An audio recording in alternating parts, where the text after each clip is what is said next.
14h-16h, Brigitte Lahaie, Sud Radio. Nous continuons à évoquer le désir féminin dans le couple avec Marlène qui est avec nous maintenant, Philippe Arlin. Bonjour Marlène. Bonjour Monsieur Arlène, bonjour Brigitte. Donc vous êtes en couple depuis pas mal d'années déjà. Oui, depuis 18 ans exactement. Oui. Donc j'en ai 36, donc ça fait la moitié de ma vie. Ah bah oui. Voilà. C'est pas rien. Non, effectivement. Et donc, par rapport à la question du jour, effectivement, moi, ce que je peux dire, c'est que mon désir, il a évolué, évidemment, par rapport à cette longitude. Et donc, on a commencé par avoir une vie riche, une vie sexuelle riche et consciente, mais on ne savait pas vraiment ce qu'on était en train de faire. Et puis, la 8e année, il y a eu un grand coup d'arrêt de notre vie sexuelle parce qu'il y a eu un événement qui est venu perturber. C'était surtout de mon côté. J'ai vécu mon désir comme un ennemi, en fait. Et donc, il y a eu un grand coup d'arrêt pendant plusieurs mois où nous n'avons vraiment pas fait l'amour. Et pourquoi vous aviez vécu votre désir comme un ennemi ? Chips. Joker.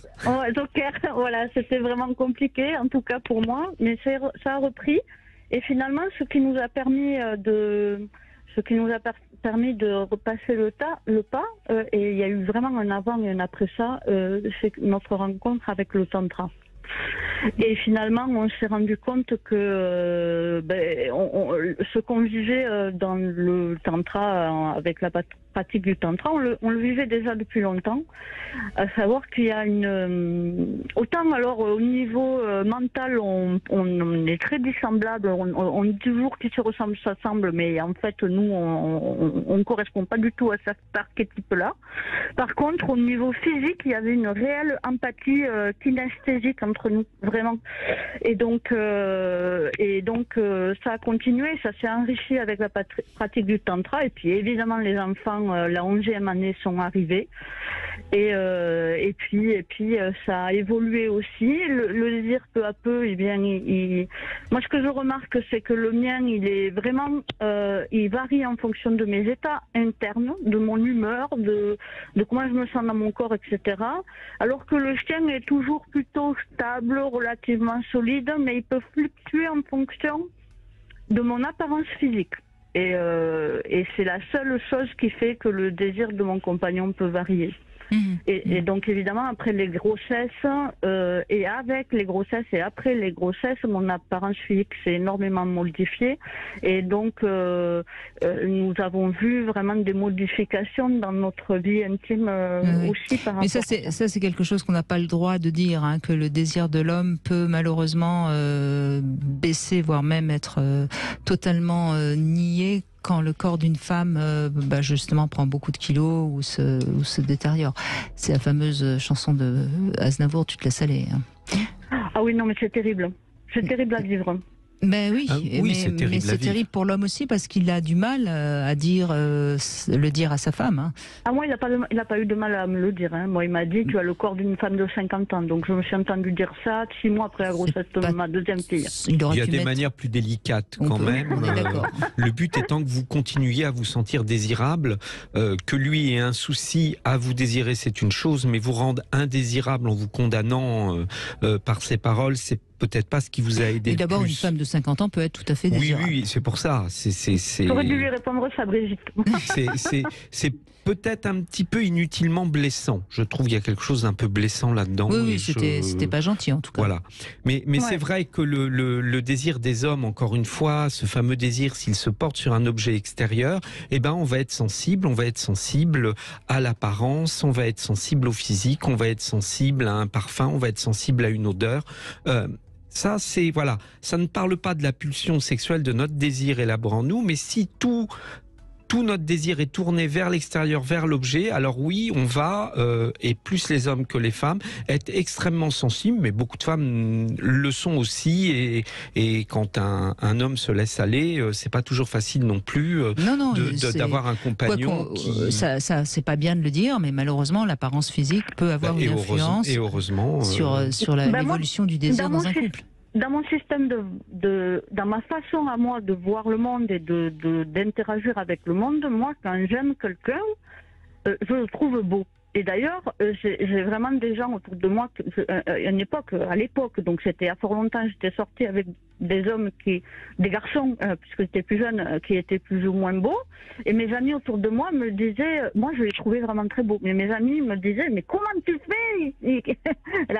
À toute adolescente qu'on était, comment tu fais? Oui, mais parce que vous savez pas. Mais moi je les trouvais beaux parce que je les aimais. Le support de votre désir n'était pas le physique. Et c'était autre chose. Et n'est pas d'ordre esthétique, je dirais. Alors c'est vrai que quand mon compagnon m'a renvoyé après la grossesse de mes enfants, au lieu de rendre grâce finalement à ce corps et de lui dire merci d'avoir mis au monde de nos enfants, qu'il m'a renvoyé que son désir pour moi était en baisse parce que j'avais pris plus ou moins 10 ou 15 kilos et que du coup que je me cachais, j'en arrivais à ne pas oser me montrer parce que mon ventre était gros. Mais c'est bien que vous puissiez l'exprimer, ça montre que vous lui en voulez quand même encore un tout petit peu.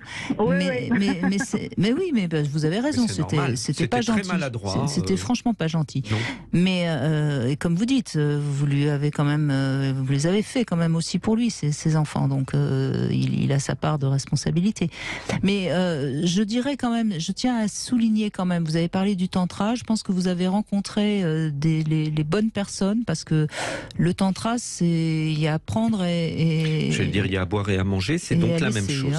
J'ai pas dit il y a beaucoup à laisser et des fois des belles choses à prendre. Mais nous, dans notre pratique, en l'occurrence, pas du tout. Et avec les personnes qui nous ont accompagnés, pas du tout. Et en tout cas, nous, quand je dis il y a eu un avant et un après, réellement, c'est vraiment le cas. Mais c'est-à-dire qu'en fait, il y avait déjà un terreau qui était là. On était déjà dans une présence. En fait, on était déjà un couple, on faisait déjà l'amour de manière tantrique. Et c'est que, comme en faisant un stage, on s'est rendu compte que, en fait, on le faisait déjà. On est venu renforcer un point qui était déjà positif, en fait.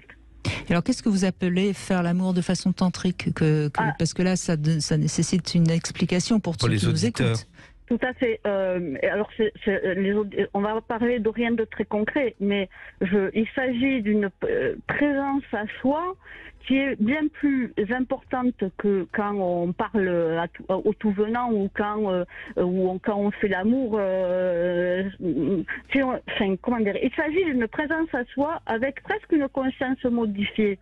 C'est-à-dire qu'une présence à soi et une présence à l'autre qui fait que l'empathie qu'on peut éprouver pour l'autre, le fait de comprendre ce qu'il ressent et le fait d'être très attentif à ce que soi-même on ressent, tant au niveau physique qu'au niveau émotionnel, tout ça, c'est une conscience qui est non seulement modifiée, mais je dirais même presque plus augmentée. Il faut être en relation avec ses 5 sens et être en relation avec ce qu'on sent et non pas observer. C'est être présent, c'est ce on que est complètement dans ce qui se passe à l'instant T, au moment présent. C'est aussi ce qu'on peut appeler la pleine conscience, c'est avoir une sexualité...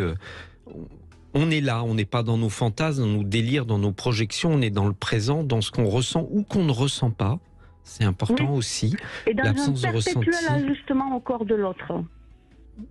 Oui. C'est pour ça que je parle d'empathie kinesthésique, en fait.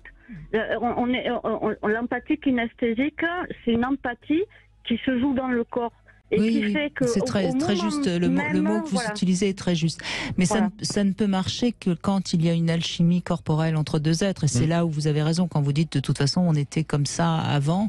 Les couples qui ne s'entendent pas sur le plan charnel, ils pourront aller faire 10 ans de tantra, ça ne marchera pas plus, à mon avis. Ils se rendront compte que ça ne marche pas encore plus. Oui, je pense. Voilà. Le tantra ne va pas, enfin en tout cas dans la vision que j'en ai, non.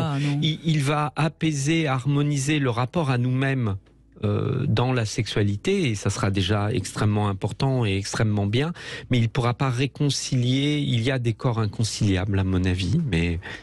c'est tout après c'est comme tout, ça peut s'apprendre. Oui, mais alors on n'est plus... de l'autre peut s'apprendre quand même. Bien sûr, mais ça ne sera pas la même chose, ça sera plus technique. Je ne crois réellement pas que deux corps qui a priori ne sont pas faits pour s'entendre, je ne crois pas que parce qu'ils auront fait du tantra, ils vont s'entendre. Moi, je crois pas.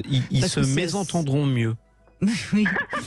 Mais du coup, comme je n'ai pas pratiqué que le tantra que avec mon compagnon comme partenaire et que je peux pas du tout voyez, je peux pas du tout témoigner de ce que vous dites, Brigitte, à savoir que des corps qui ne s'entendent pas ne s'entendront jamais, puisque là, je ne l'ai jamais vécu dans ma chair, pour le coup. Oui, bien sûr. Disons qu'ils s'entendront jamais sans être aussi. C'est pas forcément dur. C'est juste dire que les expériences extrêmement intéressantes qu'on peut atteindre à travers le tantra le seront avant tout si on est avec quelqu'un avec qui on est compatible. C'est tout.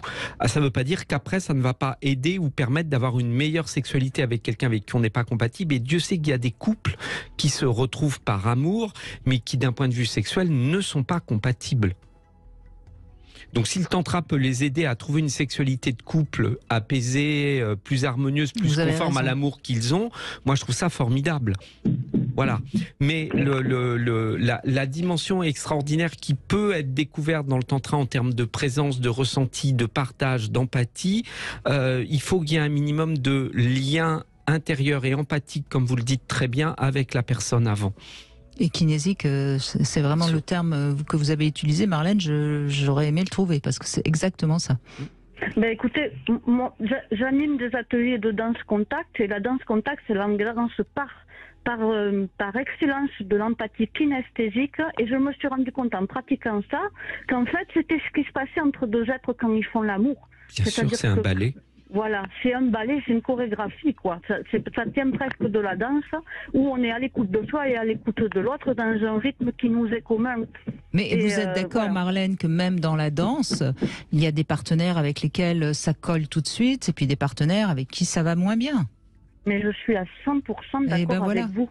Oui, bien sûr. Donc vous imaginez bien que dans la sexualité, où c'est encore plus intime, c'est encore plus juste.